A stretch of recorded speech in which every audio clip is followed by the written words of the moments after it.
अस्सलाम वालेकुम, मैं हूं इमरान वसीम। नाज़रीन, ख़बर यह है कि बानी तहरीक इंसाफ इमरान खान की प्लानिंग धरी की धरी रह गई। पीटीआई के रहनुमाओं ने इमरान खान के साथ मुशावरत से जो एक प्लान तरतीब दिया, वो प्लान नाज़रीन वर्क नहीं कर सका। वो प्लान कामयाबी की बजाय नाकामी से दो चार हुआ, जिसके नतीजे में साबिक़ वज़ीर आज़म इमरान खान को एक बड़ा झटका पहुँचा है। ख़वातीन की नाज़रीन, मखसूस नशिस्तों के हवाले से भी एक बड़ी अहम ख़बर है, उसकी डिटेल भी आपके साथ हम शेयर करेंगे। और इसके अलावा नाज़रीन, सदर आरिफ अलवी साहब को हंगामी इजलास में किस किस्म का करारा जवाब दिया गया, इस पर भी हम बात करेंगे। कौमी असम्बली का इजलास 29 फरवरी को तलब कर लिया गया है। असद तूर साहब को कौन सा मामला चैलेंज करना महंगा पड़ा है? एक जज साहब का इस्तीफ़ा भी आया है। शाह महमूद कुरैशी के साथ किसने मुलाकात की?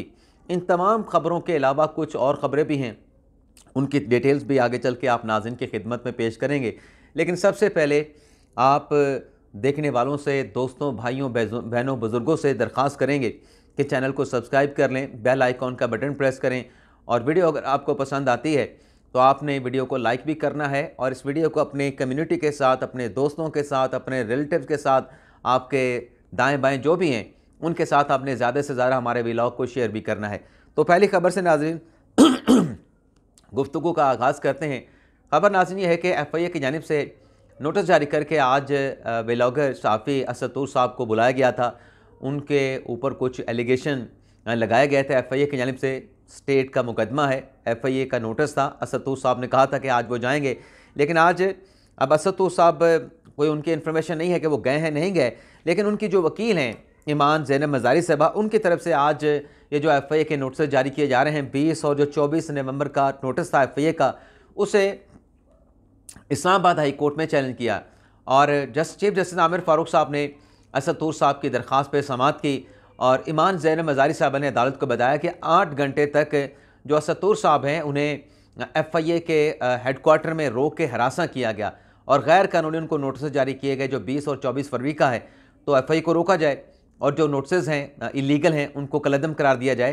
तो चीफ जस्टिस आमिर फ़ारूक साहब ने नाज़रीन ये ऑर्डर किया कि एक तो उन्होंने कहा कि मैं मफरूज़े पे ऑर्डर जारी नहीं करूँगा, पहले FIA को नोटिस जारी करके उनसे जवाब मांग लेते हैं। लेकिन साथ में अब मामला तो वो चैलेंज करने के लिए गए थे कि आज अदालत से रिलीफ मिल सके, लेकिन चैलेंज करने के बावजूद, FIA के नोटिस को चैलेंज करने के बावजूद चीफ जस्टिस आमिर फ़ारूक साहब ने यह कहा ईमान ज़ैनब मज़ारी साहबा से कि असद तूर साहब से कहें, पटिशनर से कहें कि वो FIA की इंक्वायरी को ज्वाइन कर लें, जाएँ, शामिल तफ्तीश हों, और FIA को हम हुक्म दे देते हैं कि वो इन्हें हरासा भी ना करें। तो ये जो नोटिस सेटिसाइड करवाने के लिए गए थे वो सेटिसाइड नहीं हुए, और अदालत की तरफ से कहा गया कि आप शामिल तफ्तीश हो जाएँ। नाज़रीन, अभी कोकोनट खाई है, वो खोपरा लेके आते हैं तो वो गले में अटक गया, तो उसकी वजह से थोड़ी सी मसाइल हो रहे हैं। इसके अलावा नाज़रीन, प्रीवियस व्लॉग में आपके साथ हमने खबर शेयर की कि फवाद चौधरी साहब की दरख्वास्त ज़मानत पे जज साहब ने, एहतसाब अदालत के जज साहब नासिर जावेद राना साहब ने फ़ैसला महफूज कर लिया था। तो अब से कुछ देर पहले ये फ़ैसला अनाउंस कर दिया गया है, और फवाद चौधरी साहब को जो ज़मानत की दरख्वास्त है उसे डिक्लाइन कर दिया गया है। अब अदालत के इस फैसले के बाद फवाद चौधरी साहब को जो है वो इस्लामाबाद हाई कोर्ट से रिज्यू करना पड़ेगा, अकाउंटेबिलिटी कोर्ट के फैसले को चैलेंज करना पड़ेगा। अब आ जाते हैं नाज़रीन, जो ऐवान सदर से बड़ी खबर आई कि जो समरी भेजी गई सदर साहब को कि आप कौमी असम्बली का इजलास बुलाएं, और उस पर जो चीज़ें सामने आ रही थी कि सदर साहब समरी के हवाले से कोई फैसला नहीं कर रहे, ना एक्सेप्ट कर रहे हैं, ना रिजेक्ट कर रहे हैं, और वाइब्स ये आ रही हैं कि सदर साहब इजलास नहीं बुलाना चाहते। तो वाइब्स नाज़रीन हकीकत का रूप धार गई, और सदर साहब की तरफ से आज जो प्रीवियस व्लॉग में आपके साथ हमने खबर शेयर की कि जो लीगल विंग है ऐवान सदर का, उसने सदर साहब को ये ब्रीफ किया कि आप या तो इजलास बुला लें, जो वज़ीर आज़म साहब ने आपको समरी भेजी है, या बसूरत दीगर आप इंतज़ार कर लें, एतराज़ कर दें कि जब तक मखसूस नशिस्तों का जो सुन्नी इत्तेहाद कौंसिल की दरख्वास्त के ऊपर इलेक्शन कमीशन ने फैसला करना है उसका इंतज़ार कर लें, या फिर एतराज़ लगा के वापस कर दें। तीसरा ये है कि स्पीकर को इजलास बुलाने दें, आप कोई फ़ैसला ना करें। तो दूसरा ऑप्शन चूज़ किया जनाब सदर मुमलिकत आरिफ अलवी साहब ने, और समरी जो थी वज़ीर आज़म साहब की उसको एतराज़ लगा के वापस भेज दिया कि चूँकि अभी तक ख़वातीन की मखसूस नशिस्तों का फ़ैसला नहीं हुआ और ऐवान मुकम्मल नहीं है, तो लिहाजा ये इजलास समन नहीं किया जा सकता। अब नाज़रीन, सदर साहब के इस फैसले के बाद हंगामी इजलास हुआ। हंगामी इजलास नाज़रीन हुआ कौमी असम्बली का जो स्पीकर ऑफिस है वहाँ पे, और राजा परवेज़ अशरफ साहब ने उस इजलास को हेड किया। उस इजलास में नाज़रीन जो कौमी असम्बली के स्पीकर चैम्बर के जो अफसरान हैं और जो कानूनी माहिरीन हैं उनकी तरफ से, यानी जो लीगल विंग कौमी असम्बली का है स्पीकर साहब का, उनकी तरफ से ये असेस किया गया कि आप कौमी असम्बली का इजलास आप बुला सकते हैं और 29 फरवरी तक जो कानून की, आइन की मयाद है, कॉन्स्टिट्यूशन की एक कमांड है कि आपने 21 रोज़ के अंदर आपने इजलास बुलाना है, तो इससे रोकगर्दानी नहीं हो सकती। तो जब यह ब्रीफ किया गया अफसरान की तरफ से और कानूनी माहिरीन की तरफ से, तो राजा परवेज़ अशरफ साहब ने 29 फरवरी को जो है आइन के आर्टिकल 91(2) के तहत जो है वो कौमी असम्बली का जो इजलास है उसको समन कर लिया है। अब सदर साहब के लिए ज़ाहिर सी बात है कि एम्बैरसमेंट है कि सदर साहब भी ये कर सकते थे, इजलास बुला सकते थे, लेकिन ज़ाहिर सी बात है कि सदर तो हैं ज़ाहिर सी बात है पाकिस्तान के, लेकिन पाकिस्तान तहरीक इंसाफ के कारकुन ज़्यादा हैं। सदर कम है, पाकिस्तान तहरीक इंसाफ के कारकुन ज़्यादा हैं। तो इमरान खान साहब को भी खुश करना है, लेकिन इमरान खान साहब को खुश तो किया, लेकिन चंद ही लम्हात में फिर स्पीकर साहब ने फैसला कर दिया, राजा परवेज़ अशरफ साहब ने, कि जनाब ठीक है आप इजलास ना बुलाएं, तो मैं 29 फरवरी को इजलास बुला लेता हूं, और वो 29 फरवरी को इजलास बुला लिया गया। अब नाज़रीन सारा जो मसला खड़ा हुआ, ये जो ख़वातीन की मखसूस नशिस्तें हैं उस पर पैदा हुआ, क्योंकि सदर साहब कहते हैं कि ख़वातीन की मखसूस नशिस्तें अलॉट की जाएँ। तो जुमे के रोज़ आखिरी इलेक्शन कमीशन का इजलास हुआ था।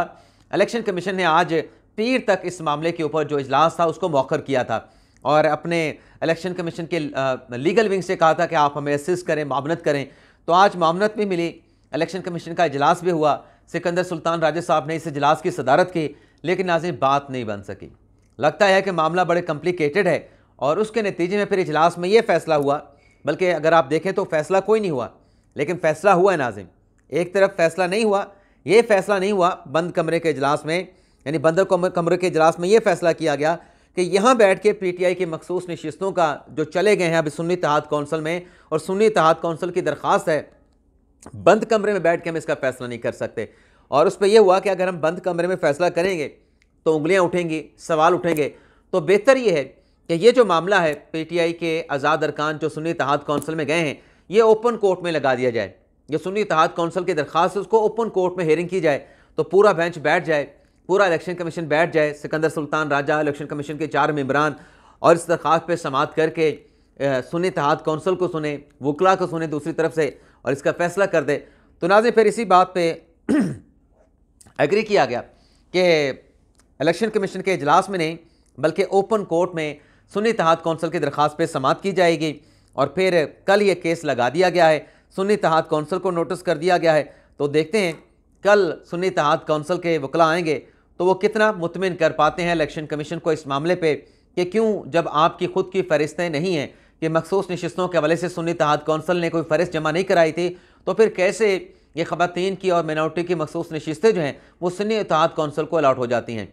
अगर नाज़रीन ये मखसूस नशिस्तें नहीं मिलती सुन्नी इत्तेहाद कौंसिल में शमूलियत के बावजूद भी पाकिस्तान तहरीक इंसाफ के अरकान को, पाकिस्तान तहरीक इंसाफ को, तो फिर तो नाज़रीन जैसे मैंने अपने इंट्रो में कहा कि जो प्लान था, जो मंसूबा था, वो तो फिर मेरे ख्याल से नाकामी से दो चार हो जाएगा। अभी तक तो वो प्लान काम नहीं कर रहा, क्योंकि अगर वो सारा कुछ स्मूथली हो जाता, ये ट्रांजैक्शन हो जाती और इलेक्शन कमीशन ओपन कोर्ट में ना लगाता, तो फिर तो प्लान कामयाब था कि आज़ाद अरकान को आपने सुन्नी इत्तेहाद कौंसिल में शामिल करके अपनी मखसूस नशिस्तों को आपने सिक्योर कर लिया।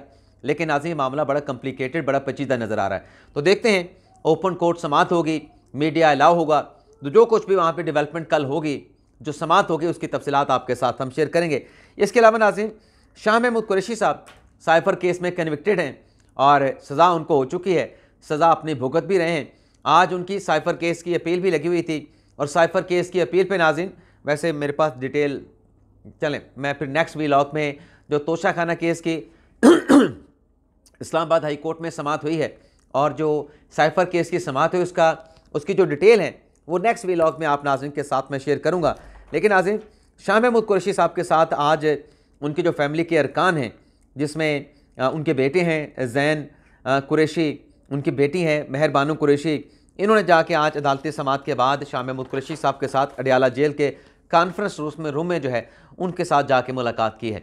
अच्छा नाज़रीन, आपको बताते चलें, एक बड़ी अहम खबर है chief justice of Pakistan justice Qazi Faez Isa के हवाले से।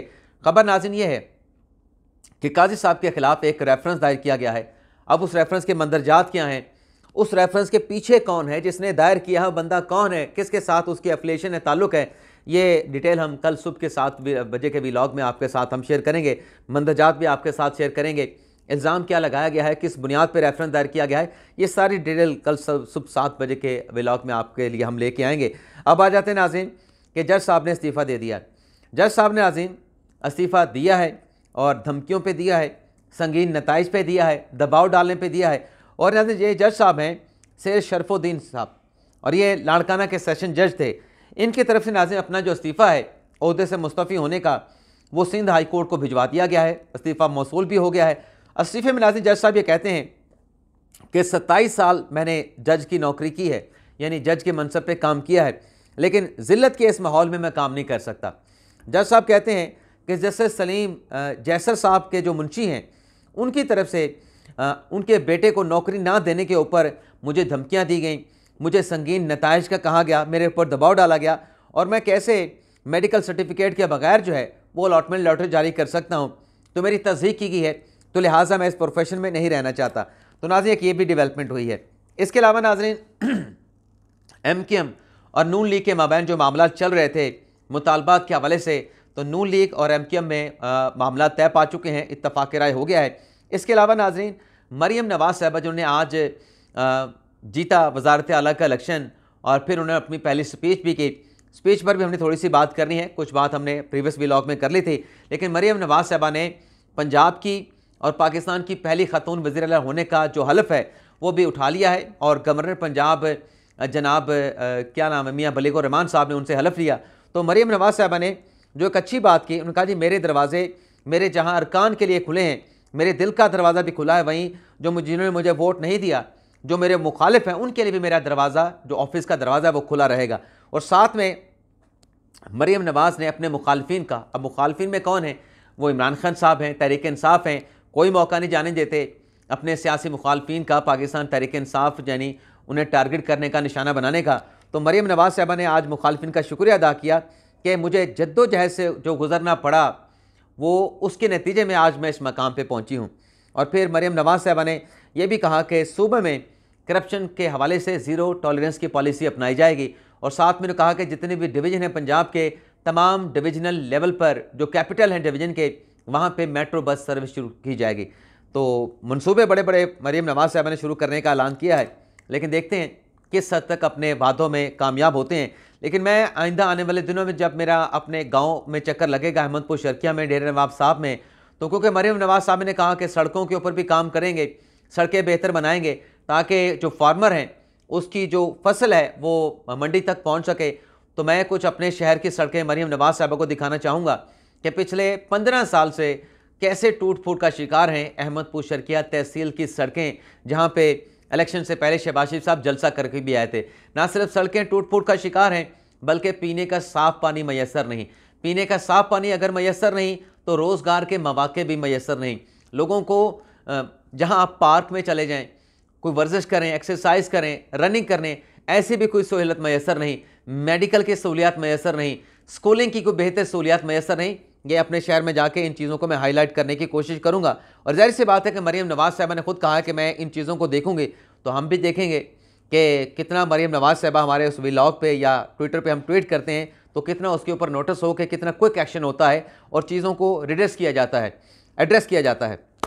अब नाज़रीन आ जाते हैं कि मरियम नवाज़ साहबा तो सिंध की अपना पंजाब की वज़ीर आला बन गई, पहली मरतबा खातून वज़ीर आला। तो दूसरी तरफ नाज़रीन खराश हो रही नाज़रीन, मुराद अली शाह साहब ने आज सिंध का वज़ीर आला बनने की हैट्रिक मुकम्मल कर ली है और उन्होंने भी खिताब किया है। और जैसे मरियम नवाज़ साहबा ने आज अपना हलफ ले लिया है गवर्नर साहब से, तो उम्मीद है कि मुराद अली शाह साहब ने जीतने के बाद तकरीर भी की, बड़ी लंबी तकरीर की, बड़ी अच्छी तकरीर की। तो गवर्नर साहब जो सिंध के हैं कामरान टसूरी साहब, उनसे आज अपने मुराद अली शाह साहब भी अपना हल्फ उठा लेंगे और अपनी जिम्मेदारियों के ऊपर लग जाएंगे। तो यहाँ पे नाज़रीन हमारे व्लॉग का इख्तिताम होता है। आपसे इजाज़त चाहते हैं। अल्लाह ताला हम सबका आमीन नासिर हो। अपनी ढेर सारी दुआ में याद रखिएगा। अल्लाह हाफिज़।